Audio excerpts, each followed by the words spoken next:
حضرت عبداللہ ابن عمر رضی اللہ تعالیٰ عنہ سیدنا فاروق اعظم رضی اللہ تعالیٰ عنہ کے صاحبزادے ہیں، اور ان کی ہمشیرہ سیدہ حفصہ رضی اللہ تعالیٰ عنہ حضور کی زوجہ محترمہ ہے۔ ایک دن اپنی ہمشیرہ سے کہنے لگے کہ نبی کریم صلی اللہ تعالیٰ علیہ وسلم گھر میں آئے نا، اور اگر حضور غم امت میں پریشان نہ ہوں، طبیعت کو حشاش بشاش دیکھو، تو ذرا پوچھنا تو صحیح حضور کا میرے بارے میں کیا خیال، پوچھنا تو صحیح کہ کریم کی بارگاہ میں میرا کیا مقام ہے، میرے بارے میں حضور کیا فرماتے ہیں۔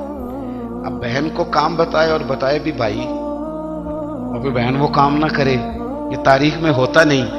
حضرت عمر فاروق رضی اللہ تعالیٰ عنہ کی صاحبزادی ام المومنین رضی اللہ تعالیٰ عنہ فرماتی ہیں کہ میں تو بس منتظر تھی، انہوں نے تو کہا تھا نا کہ اگر تم حشاش بشاش دیکھو تو بات کرنا، لیکن حضور تشریف لائے، میری باری تھی، میرے گھر تشریف لائے، کھانا پیش کیا تو فوراً میں نے عرض کی حضور ایک بات پوچھنی تھی۔ حضور نے فرمایا پوچھئے۔ میں نے عرض کی حضور میرے بھائی عبداللہ ابن عمر کے بارے میں آپ کا کیا خیال ہے؟ نوجوانوں میری بات پہ غور کرنا، میرے بھائی کے بارے میں آپ کا کیا خیال ہے؟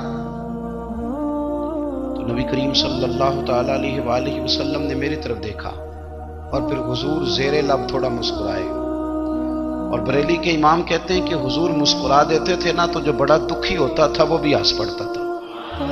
اب سوال پیدا ہوتا تھا کہ پھر تو اس مسکراہٹ کے لیے انتظار کرنا پڑتا ہوگا کئی مہینے کہ حضور مسکرائیں تو رونے والے ہنسیں، تو اعلیٰ حضرت فرماتے نہیں، انتظار نہیں کرنا پڑتا، یہ مسکراتے رہنا تو حضور کی عادت ہے۔ جس کی تسکین سے روتے ہوئے ہنس پڑے، اس تبسم کی عادت پہ لاکھوں سلام۔ یعنی یہ تو عادت ہے حضور کی مسکراتے رہنا، اس کے لیے انتظار نہیں کرنا پڑتا۔ بھائیو آپ خیال رکھیں گے، غور کریں گے، حضرت عبداللہ ابن عمر رضی اللہ تعالیٰ عنہ کے بارے میں پوچھا تو سیدہ فرماتی ہیں کہ نبی کریم صلی اللہ تعالیٰ علیہ وسلم نہ زیر لب مسکرائے اور فرمایا حفصہ تیرا بھائی ہے تو اچھا، لیکن میں نے سنا ہے کہ عشاء کی نماز پڑھتا ہے تو فجر تک سویا ہی رہتا ہے۔ او نوجوانوں، 10 بجے تک سونے کی بات نہیں ہوئی، 9 بجے تک سونے کی بات نہیں ہوئی، 11 بجے اٹھنے کی بات نہیں۔ حضور فرمانے لگے میں نے سنا ہے کہ عشاء کی نماز پڑھ کے سو جاتا ہے اور فجر تک سویا ہی رہتا ہے، اسے چاہیے کہ تہجد کے وقت اٹھا کرے، اللہ کی بارگاہ میں حاضر ہوا کرے، آہوزاری کرے، سجدے کرے، عبادت کرے، اٹھتا ہے اور فجر میں جا کے اٹھتا ہے۔ حضرت جناب حفصہ رضی اللہ تعالیٰ عنہ کہتی ہے میں نے جناب عبداللہ ابن عمر کو پیغام دیا اور میں نے کہا میرے جوان بھائی سن، نبی پاک نے فرمایا ہے تو اچھا پر تہجد میں نہیں اٹھتا، نفل نہیں پڑھتا۔ او میری ملت کے جوانوں، مزہ نہیں آ جاتا جب ساری دنیا سوئی ہو، ساری دنیا، اور بستر بھی گرم ہو اور نیند بھی پورا غلبہ کر رہی ہو، اور اچانک گھنٹی بجے دماغ میں، آنکھ کھلے، گھڑی پہ نظر پڑے، 3:30 4 بجے کا پیغام گھڑی بتائے، اور کوئی چڑھتی جوانی والا اٹھ کے وضو کرے، اور جب وہ مصلی کھول کے بچھائے تو مدینے والے محبوب کہتے ہیں کہ ہر نماز پہ رب ثواب دیتا ہے، اور جو اٹھ کے تہجد کی نماز پڑھے اسے دیکھ کے تو رب مسکراتا ہے، جو اس کی شان کے لائق ہے، جو اس کی شان کے لائق، وہ مسکراتا ہے، خوش ہوتا ہے کہ میرا بندہ تہجد میں اٹھ گیا، وہ مسکراتا ہے۔ کاش ہماری صبحیں کبھی اپنے مالک کے نام ہو جائیں، کاش کہ صبح حضرت ابو الحسن رحمۃ اللہ تعالی علیہ حضرت معاذ ابن جبل رضی اللہ تعالیٰ عنہ کے پاس بیٹھا کرتے تھے، فرماتے ہیں ان سے جو پیار بڑھا تو پھر میرا مصلی سے بھی بڑھ گیا۔ تابعی ہیں، فرماتے ہیں صحابی رسول سے محبت ہوئی تو ذکر سے بھی ہو گئی، پھر درود شریف سے بھی ہو گئی، محبت ان سے بڑھی تو پھر اللہ نے مسجد کا پیار بھی بڑھا دیا۔ آپ فرماتے ہیں کہ میری ہر وقت طبیعت چاہتی تھی کہ بس اللہ اللہ کروں، بس اللہ اللہ کروں، بس نہ میں ذرا تھوڑی جان چھڑاؤں لوگوں سے، کو 10 منٹ ملے تو میں کچھ 4 نفل پڑھ لوں، میں تھوڑا سا نہ بچوں لوگوں سے، اور مجھے تسبیح ملے تو میں نہ کچھ 400-500 دفعہ استغفار پڑھوں، سبحان اللہ، الحمدللہ، اللہ اکبر، لا حول ولا قوت الا باللہ، میں نہ تسبیحات پڑھوں۔ فرماتے ہیں کہ بچے تھے گھر میں 6-7، غربت تھی، کام ملتا کوئی نہیں تھا، اور میں کام چور نہیں تھا، کام ڈھونڈتا تھا، پر اللہ کی قدرت کے کام نہیں ملتا تھا۔ فرماتے ہیں کہ میں نے ایک دن اپنی اہلیہ سے کہا کہ آج میں پھر جاتا ہوں کام ڈھونڈنے، تو میری بیوی بڑی فرما بردار تھی، پر اس دن غربت کے ہاتھوں تنگ آ کے کہنے لگی آج نانا کوئی تو چیز لے کے آیا، تو مجھ سے بچوں کی بھوک نہیں دیکھی جاتی، سب روگاں دا روگ محمد جس دا نام غریبی، کنڈ بلا کے لنگ جاندے نہیں دوست یار قریبی، آج نہ کچھ لے کے آیا تو میں بچے لے کے میکے چلی جاؤں گی۔ شیخ فرماتے ہیں کہ میں بڑا پریشان گھر سے نکلا، پر میں نے صبح سے لے کے زور تک کام ڈھونڈا، کام ملا کوئی نہیں۔ تو میرے دل میں خیال آیا چلو کام نہیں ملتا تو اللہ اللہ تو کرے گا، چلو بندوں کی مزدوری نہیں ملتی تو رب کریم کی عبادت ہی کرتے ہیں۔ فرماتے ہیں کہ میں نے نا فرات کے پانی سے وضو کیا، نہر کے، شدید دھوپ تھی، ساتھ ریت تھی اور ریت تپ رہی تھی، میں نے اپنا رومال وہیں مصلی کے طور پر بچھا لیا اور فرماتے ہیں کہ زور سے لے کر عصر تک نماز پڑھی، دھوپ بھی پورے زور پہ پر میرے سجدے کا ذوق بھی پورے زور پہ۔ فرماتے ہیں سورج بھی چمک رہا ہے اور رب کی عبادت کا ذوق بھی پورے زور پہ، میں سجدہ کروں تو پھر میرا اٹھانے کو جی نہ چاہے۔ میرے استاد لکھا کرتے تھے، یہ ان کا شعر ہے، وہ کہا کرتے تھے مجھے سوز دے، مجھے ساز دے اور مجھے نیم شب کا نیاز دے، دم سجدہ خود کو میں توڑ دوں، مجھے ایسا ذوق نماز دے، اور میں تیری بہار کا پھول ہوں، میں کھلا بھی ہوں تو تیرے لیے، مجھے میری شاخ سے توڑ لے، مجھے اپنی زلف کا ناز دے۔ بھائی فرماتے ہیں کہ عصر تک میں نے نفل پڑھے، دل ڈھلنے لگا، عصر کی نماز پڑھی اور میں وہاں سے چلا۔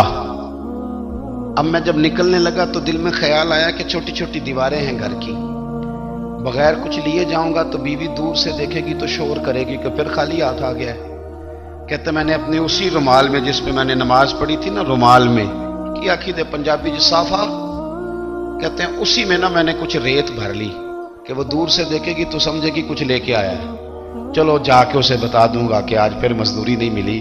کہتے ہیں وہ ریت لے کر جب میں گھر میں گیا تو پہلے بیوی دروازے پہ کھڑی ہوتی تھی، پوچھتی تھی خالی ہاتھ آ گئے ہو؟ آج میں نے دیکھا تو ہے ہی کوئی نہیں۔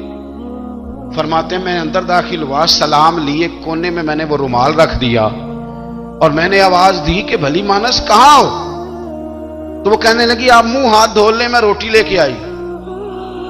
میں نے کہا روٹی کہاں سے آ گئی؟ یہاں تو کئی دنوں کے فاقے، تو کئی دنوں کی غربت ہے، یہاں تو اس گھر میں تو فقیری ہے۔ فرماتے ہیں کہ وہ روٹی لے کے آئی اور اس وقت کی جو موجودہ نعمتیں تھیں، سمجھ لیں سلاد، اچار، ہر چیز ساتھ لائی۔ میں نے کہا کہ بچے کہاں گئے؟ کہنے لگی وہ کھانا کھا کے کھیلنے گئے، آپ کھانا کھا لیں آ جاتے۔ کھانا اس نے چن دیا۔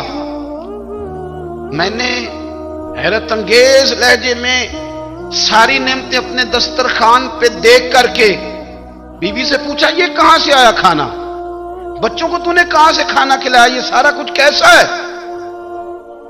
کہنے لگی پتہ نہیں آج آپ کس کریم کی مزدوری کرنے چلے گئے تھے، پتہ نہیں کس کریم کی، میرے گھر میں تو اتنی نعمتیں آئی ہیں کہ مجھ سے سنبھالی نہیں جا رہی، اتنا اناج ہے، اتنا گندم ہے، کس کریم کے دروازے آج چلے گئے تھے؟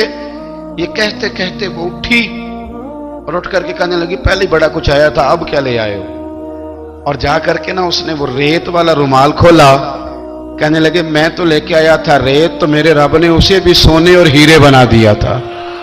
جب آپ کی توجہ اللہ کی جانب، میرے نبی پاک صلی اللہ تعالی علیہ وسلم نے فرمایا ہر چیز اپنے رب سے مانگ، ہر چیز مانگ، ہر چیز مانگ۔ یا رسول اللہ کیا کچھ؟ میرے محبوب نے فرمایا تیرے گھر میں نمک بھی ختم ہو جائے تو وہ بھی اپنے رب سے مانگا کر، تو مانگنا وہ تجھے دے گا، تو اس کی بارگاہ میں کشکول طلب دراز تو کرنا۔ اور ترمذی شریف میں عجیب لفظ ہے، رسول کائنات نے فرمایا، رب کریم فرماتا ہے جب میرا بندہ ہاتھ اٹھاتا ہے نا تو مجھے حیا آتی ہے کہ میں خالی کیسے لوٹا دوں اس کے۔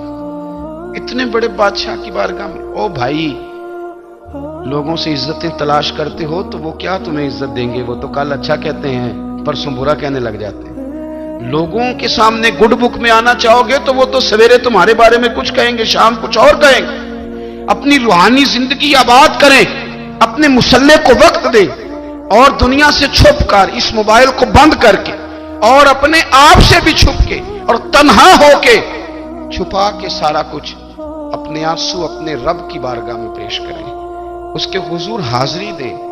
سنو نا ترمذی کی حدیث، اور اسے یاد رکھنا، نبی پاک علیہ السلام نے فرمایا اپنے دکھ لوگوں کے سامنے نہ بیان کرنا، سیٹھوں نوابوں کو نہ بتاتے پھرنا، دنیا داروں کے سامنے جا کے نہ رونا کہ میں تکلیف میں ہوں۔ فرمایا اگر دنیا داروں کو دکھ بتاؤ گے رب تمہیں کبھی غنی نہیں کرے گا، اور لوگ ہیں کہ الٹا مذاق اڑائیں گے۔ آپ کی جس سے بڑی پکی یاری ہے نا، پکی، وہ تب تک پکی ہے جب تک آپ نے 50,000 مانگا نہیں، اور جس وقت آپ نے کہہ دیا کہ میں مجبور ہوں میری مدد کر، تو پھر ختم ہو گئی دوستی۔ لوگوں کی تعلقات آپ کے ساتھ تب تک ہیں جب تک آپ ان سے کوئی ضرورت وابستہ نہیں کرتے۔ کریم محبوب فرمانے لگے بندوں کے سامنے دکھ نہ بیان کرنا، اللہ تجھے کبھی غنی نہیں کرے گا۔ تو اپنے دکھ اپنے رب کو بتا، تو دعائیں مانگ، تو اس کی بارگاہ میں حاضر ہو، تو اس کے حضور عرض کر۔ فرمایا اپنے دکھ اپنے رب کو بتا، وہ جلدی کرے یا دیر سے کرے تجھے ساری دنیا سے بے نیاز کر دے گا، تجھے کسی کا محتاج نہیں رہنے دے گا۔ اپنے مسلح کو، اپنی دعاؤں، ایک بزرگ فرماتے ہیں میں نے دعا مانگنے کا طریقہ اپنی بیوی سے سیکھا۔ دعا مانگنے کا طریقہ اپنی، سیکھنے والے تو اپنے بچوں سے بھی سیکھ لیتے ہیں، سیکھنے والے تو ہر ایک سے سیکھتے ہیں۔ وہ کہتے ہیں میں نے دعا مانگنے کا سلیقہ اپنی بیوی سے سیکھا ہے۔ حضرت وہ کس طرح؟ فرمانے لگے میری بیوی نے نا مجھے کوئی کام بتایا، کچھ پیسوں کی ضرورت کے لیے کہا، تو میں نے اسے کہا کہ بھئی ابھی میرے پاس نہیں ہے، کچھ دنوں میں آتے ہیں تو میں دے دوں گا۔ عورتوں کی عادت ہوتی ہے وہ بار بار یاد کراتی ہیں، 2-4 دنوں کے بعد پھر اس نے کہا حضرت وہ میں نے کہا تھا کچھ پیسے، میں نے اسے کہا کہ ابھی میرے پاس نہیں ہے، کچھ دنوں میں ملتے ہیں تو میں تمہیں دے دوں گا۔ اس نے کچھ دنوں کے بعد پھر کہا حضور وہ میں نے کچھ پیسے کہے تھے۔ فرماتے میں نے ڈانٹ دیا، میں نے کہا کہ کیا تو روز مجھے شرمندہ کرتی ہے، کہا نا میرے پاس نہیں ہے، ہوں گے تو دے دوں گا، تو روز یاد کراتی ہے۔ فرماتے اس نے پہلے تو میری ڈانٹ کو سہا، پھر میرے سخت جملوں نے اس کی آنکھوں میں آنسو پیدا کر دیے، پھر اس نے اپنے آنچل میں اپنے اس دکھ کو سمیٹا، اور پھر اس نے ایک جملہ کہا تو میں رو پڑا، اور مجھے اپنے رب سے مانگنے کا طریقہ آ گیا۔ مجھے کہنے لگی حضرت جی آپ نے ڈانٹ دیا، میں نے سہ لیا، پر آپ ہی میرے شوہر ہیں، بتائیں نا آپ سے نہ کہوں تو میں کس سے جا کے کہوں۔ فرماتے ہیں میں رو پڑا، اور میں کھل کے رویا، اور میں تڑپ کے رویا، اور پھر میری سسکیاں بند گئیں۔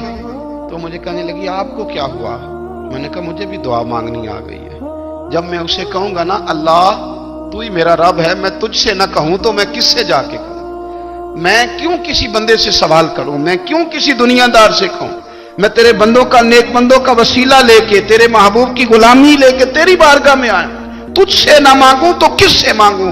سمجھ آ گئی ہے جب میں اس رنگ میں مانگوں گا تو پھر رب میرے اوپر بڑا ہی فضل فرمائے گا، وہ میرے اوپر بڑی رحمت کرے گا، وہ میرے لیے آسانیاں کرے گا۔ عزیز دوستو ہم اس طرح کرنے لگ گئے ہیں کہ ہم نے نا اپنے تعلقات پر اعتماد کرنا شروع کر دیا ہے۔ میرے تعلقات بہت ہیں، ہم نے اپنی دولت پر اعتماد کرنا شروع کر دیا ہے، میرے پاس دولت بہت ہے۔ ہم نے اپنے علم پر، اپنی شہرت پر اعتماد کرنا شروع کر دیا ہے کہ میرے پاس فلاں چیز بہت ہے۔ یاد رکھنا جب بے نیاز اپنی صفت بے نیازی دکھاتا ہے تو بڑی بڑی دولتوں والے مجبور نظر آتے ہیں۔ بھائیو جب انسان کا رشتہ اپنے مالک کے ساتھ ہوتا ہے پھر تو غم بھی کچھ نہیں کہتے، پریشانیاں بھی کچھ نہیں کہتی، پھر تو زندگی صبر والی، پھر تو زندگی توکل والی، پھر تو زندگی بھروسے والی، پھر انسان اپنے آپ کو رسوا نہیں کرتا، دنیا داروں سے امیدیں اس کی ختم ہو جاتی، امیدیں اللہ رسول سے لگا لیتا ہے، مضبوط ہو جاتا ہے، مضبوط، طاقتور ہو جاتا ہے، خوددار ہو جاتا ہے، باوقار باعزت ہو جاتا ہے۔ حضرت بہلول دانا رحمت اللہ علیہ بیٹھے تھے تو ہارون رشید حج کر کے آ رہا تھا، تو رستے میں حضرت شیخ سے ملاقات ہو گئی تو السلام علیکم کے بعد کہنے لگا حضور کوئی حکم ہو تو بتائیے گا۔ تو حضرت بہلول دانا فرمانے لگے تیرا رب کون ہے؟ اس نے کہا اللہ۔ تو فرمایا میرا کون ہے؟ کہا اللہ۔ فرمانے لگے تو بڑا ہی بیوقوف ہے، کیا تو یہ سمجھتا ہے کہ رب ہارون رشید کو تو دے گا اور بہلول دانا کو بھول جائے گا؟